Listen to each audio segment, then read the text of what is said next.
Oke, bismillahirrahmanirrahim. Hari ini kita akan melanjutkan tentang pembentukan bayangan. Pekan lalu kita sudah membahas jarak yang dibentuk oleh bayangan suatu cermin. Nah, hari ini kita akan membahas tentang pembesaran bayangan yang dibentuk oleh suatu cermin. Rumus pembesaran bayangan ini didapatkan dari M sama dengan jarak bayangan dari cermin dibagi dengan jarak benda ke cermin.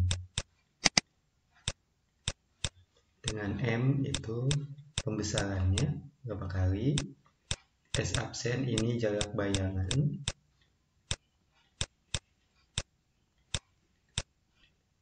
S ini jarak benda. Contoh misalkan ada suatu benda di depan cermin dengan jaraknya sini 2 meter. Oke. Nah, ternyata bayangannya berada sekitar 4 meter dari cermin. Nah, berapa pembesarannya? Berarti jarak bayangan dibagi jarak benda. Nanti 4 dibagi 2, berarti 2. Nanti benda ini akan 2 kali lebih besar dibandingkan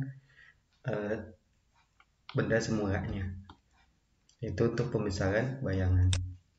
Berikutnya, cahaya itu akan mengalami pembiasan ketika melewati dua medium yang berbeda. Pembiasan cahaya. Contohnya, misalkan kita punya gelas isinya air, terus kita masukkan pensil. Nah, biasanya di sini pensilnya terlihat bengkok ketika masuk ke dalam air. Nah, itu karena pembiasan cahaya. Nah, di pembiasan cahaya ini ada beberapa contohnya. Misalkan ketika melihat ikan di kolam, ikan itu kan terlihat lebih dekat ke atas kolam. Itu karena adanya pembiasan cahaya. Nah, terus contoh lain juga adanya pelangi ketika setelah turun hujan. Itu juga contoh dari pembiasan cahaya.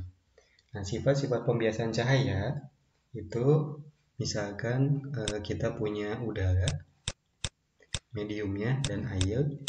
Nah, di sini ada garis batasnya. Nah, di sini misalkan cahaya datang dari udara menuju air. Nah, nanti si cahaya ini akan dibelokkan mendekati garis normalnya ke sini. Oke, jadi akan lebih dekat dari garis normal ini. Nah, tapi sebaliknya ketika kita punya air, nah, cahayanya dari air melalui udara, dia akan menjauhi dari garis normalnya. Oke, jadi kalau dari udara ke air, cahayanya akan mendekati garis normal, sedangkan dari air ke udara itu akan mendekati garis normal. Nah, berdasarkan medium ini nanti kecepatan cahayanya berbeda-beda. Itu akan ada rumusnya, indeks yang pertama dibagi dengan indeks yang kedua sama dengan kecepatan yang pertama dibagi kecepatan yang kedua. Misalkan kita punya ada cahaya datang dari udara, oke, dengan kecepatan misalkan 4 meter per sekon. Nah, ini nanti dia dibiaskan di dalam air. Oke, tanya berapa kecepatannya. Oke, nah indeks bias untuk udara itu di datanya didapatkan itu 1. Oke, nah sedangkan untuk air ini sekitar 1,0001. Oke, atau kita anggap 1 juga. Oke, nah nanti indeks bias udara dibagi dengan indeks bias air sama dengan kecepatan pada saat di udara dibagi kecepatan pada saat di air. 1 dibagi 1 sama dengan 4. Kecepatan di airnya ditanyakan karena indeks biasnya sama, hampir sama-sama 1, berarti kecepatannya nanti sama, 4 meter per sekon. Tapi kalau misalkan cahaya tersebut melalui yang lebih padat, misalkan lewat kaca, jadi ada cahaya di udara melalui kaca. Ini kaca.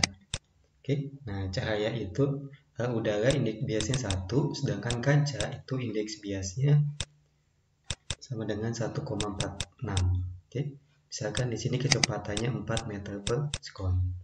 Nah, berarti berapa kecepatan cahaya pada kaca? Berarti V1 per V2 sama dengan N1 per N2. Kecepatan di udaranya 4, indeks kecepatan di cahayanya yang kita tanyakan, indeks di cahayanya 1, indeks di cahayanya 1,46. Maka kecepatan di kacanya ini dikali silang, V2 kalikan 1 sama dengan 4 dikalikan 1,46. Nah, maka didapatkan 4 dikali 1,46. Jadi kecepatan di dalam kaca ini 5,84 meter per sekon, akan lebih cepat dibandingkan pada kecepatan di udara.